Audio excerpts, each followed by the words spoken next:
Headlines नंतर एक मोठी बातमी आहे पुण्यामधून। पुण्यात सर्वत्र गणेश विसर्जन मिरवणुकीची तयारी सुरू असताना भर वस्तीमध्ये गँगवॉर झालाय।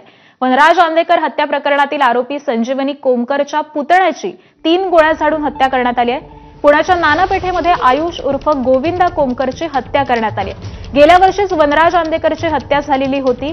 त्या हत्या प्रकरणातील मुख्य आरोपी संजीवनी कोमकर सध्या तुरुंगात आहे, तर गोविंदाचे वडील गणेश आणि काका जयंत हे देखील आरोपी असून सध्या तुरुंगात आहेत।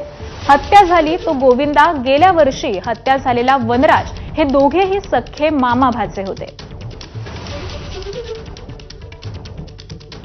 पोलीस प्रत्येक बाबींचा विचार करून या केसमध्ये, या गुन्ह्यामध्ये चौकशी करत आहेत, तपास करत आहेत।